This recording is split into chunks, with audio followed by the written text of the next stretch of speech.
Cuba Información.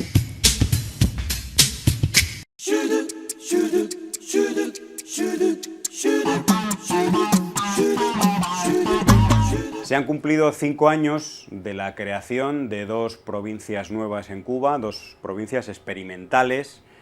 La provincia de Artemisa, que tiene 11 municipios, la provincia de Mayabeque, con 19 municipios, que fue una división que se hizo en el año 2011, exactamente el 9 de enero del año 2011, una división a la antigua provincia Habana, o lo que se ha conocido tradicionalmente como Habana Campo, que no hay que confundir con la ciudad de La Habana, que es otra provincia diferente que se mantiene hoy en día con ese nombre, Ciudad de La Habana. En Artemisa y Mayabeque el gobierno cubano está experimentando, además se llama a esto el experimento político en Cuba, está experimentando la división de funciones entre el gobierno y la administración, tanto en los municipios como en la provincia, y otra serie de proyectos piloto a nivel de empresas y de la propia administración del Estado. Una representante política de Artemisa reflexionaba, decía que los análisis no son iguales cuando la misma persona, cuando el mismo funcionario o cargo político administra y cuando tiene que rendir cuentas. Bueno, se celebran 5 años de este experimento y de esta creación de las 2 provincias, en una de las cuales, en Artemisa, por cierto, se enclava uno de los proyectos estratégicos, yo diría que el puntal fundamental del proyecto de despegue económico que tiene Cuba, que es la Zona Especial de Desarrollo del Mariel, elemento captador de inversión extranjera, sobre el que más tarde vamos a conversar. Sí, una de las cosas que se puede ver con estos 2 experimentos, que bueno, que aún están, la propia manera de conceptualizarlo, ¿no? Aún están siendo un experimento a pesar de que ya se cuenta con 5 años, ¿no? Es decir, eso ya nos muestra un seguimiento de esas nuevas políticas que se ponen en marcha en estos sitios, ¿no? Yo creo que una de las cosas que se puede ver es como la intención de buscar una gestión más efectiva de esos territorios pasa por diferentes filtros, ¿no? Para empezar, la propia el inicio con detectar problemas pues de índole burocrática o bueno, dificultades en cuanto a lo administrativo, y todo esto que lleva a plantear el problema. Y desde los propios protagonistas, es decir, los habitantes, que además han sido los protagonistas de esta celebración, donde se han destacado a los habitantes que más implicados han estado en estas transformaciones. Desde esos propios protagonistas, que son los habitantes, se crea la necesidad de implementar esos cambios y bueno, se ha hecho un seguimiento de ellos, se han profundizado y bueno, ahora se están viendo los frutos positivos que aún así mejorables, como muchos de ellos han mantenido. Yo creo que eso, por una parte, nos muestra la propia capacidad de raciocinio ante diferentes dificultades, es decir, no es una política que se tome porque hay que tomarla o porque sí, es decir, ni siquiera es una disposición unilateral, sino que surge del propio poder popular el establecer este cambio que se va a dar.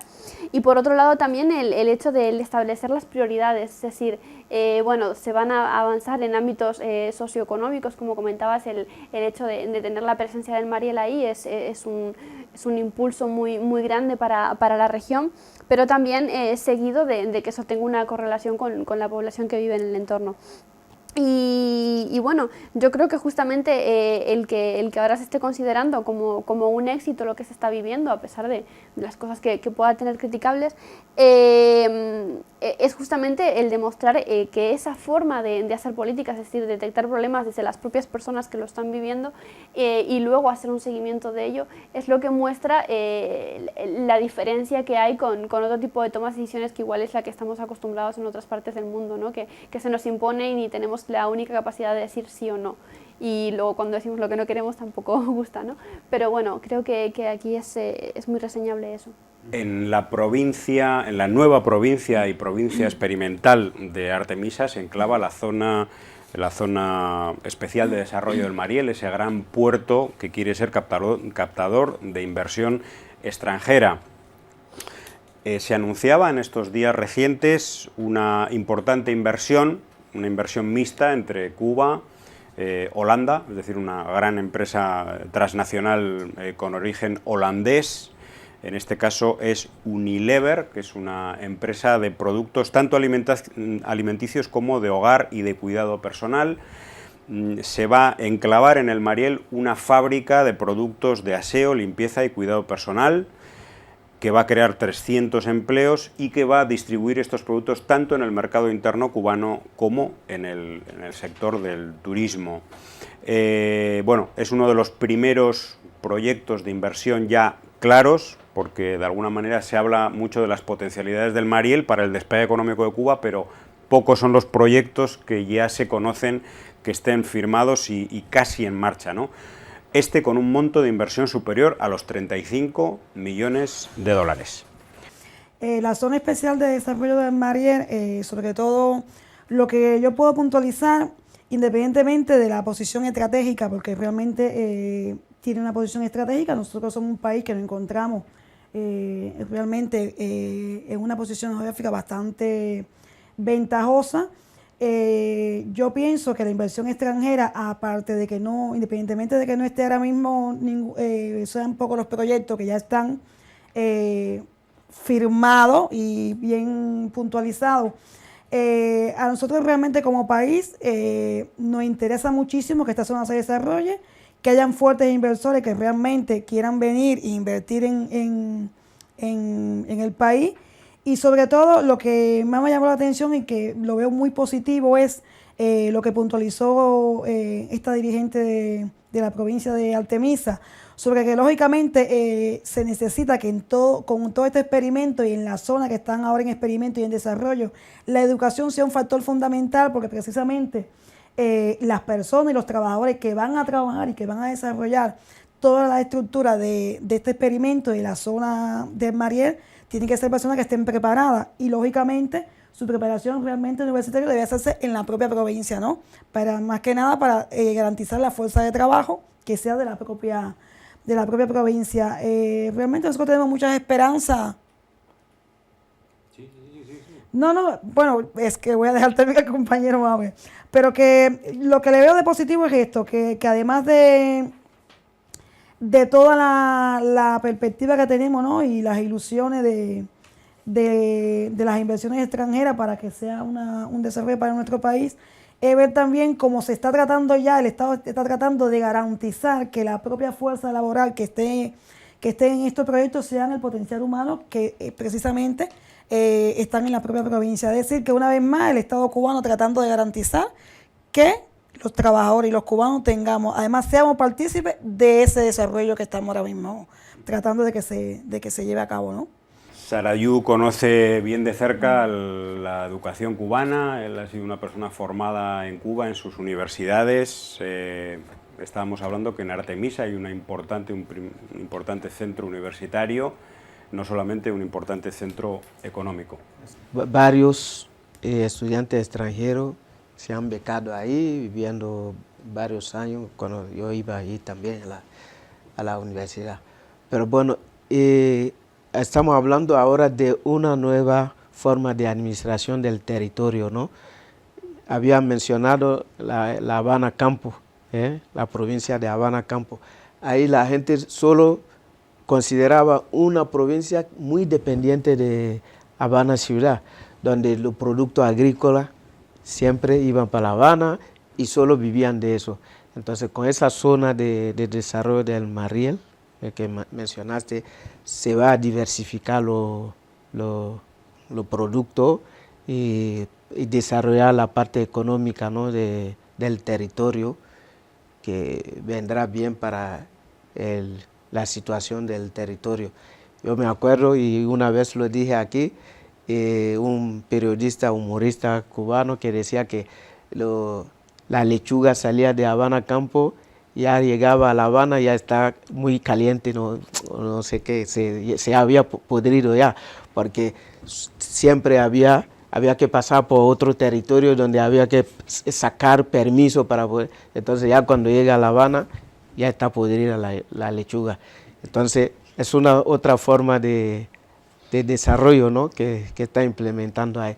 Y mencionaste el caso de Unilever. Yo también, antes de eso, escuché el caso de España, que también quiere implementar producto turístico, donde van a poner también empresas que produzcan jabones o no, todo lo que necesita el turismo en Cuba para poder hasta los zumos que tienen que entregar al turismo cubano. Bueno, pues decir que hemos sacado el último número de Cuba Información en papel, un año de diálogo Cuba-Estados Unidos contra el bloqueo, Obama si quiere puede, centrado en todo este año de diálogo, de negociación entre los gobiernos de Cuba y Estados Unidos en el camino para normalizar las relaciones diplomáticas, políticas entre ambos países. Hay que decir que es un diálogo, la normalización es otra cosa, la normalización significa que un país no bloquee al otro, significa que no tenga un territorio robado en otro, como es el caso de Guantánamo, significa que ese país no trate de ingerir, que trate de cambiar el sistema político, económico y social del país a través del financiamiento de personas, de grupos, de medios, etcétera, que no trate de presionar en la arena internacional para producir cambios en ese otro país. Eso es lo que hace Estados Unidos y difícilmente se va a poder conseguir la normalización si esto sigue así.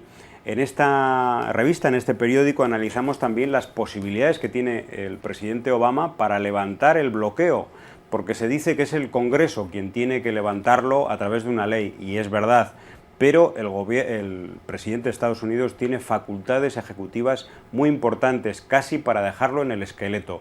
Por ejemplo, puede permitir la importación y exportación entre ambos países, el comercio bilateral. Eso significa levantar una buena parte del bloqueo económico. No puede permitir el turismo normal, ordinario, de ciudadanos y ciudadanas de Estados Unidos a Cuba, pero sí puede seguir aumentando las categorías de personas que pueden hacerlo y aumentar, digamos, los tipos de viaje a Cuba. Y puede hacer muchas otras cosas, como permitir, por ejemplo, el uso del dólar en las transacciones internacionales de Cuba. Esperemos que durante este año avancen las negociaciones y finalmente veamos muy pronto el fin de esa pesadilla, no solamente para la economía cubana, sino para la población civil cubana, que es el bloqueo económico, financiero y comercial de Estados Unidos contra Cuba.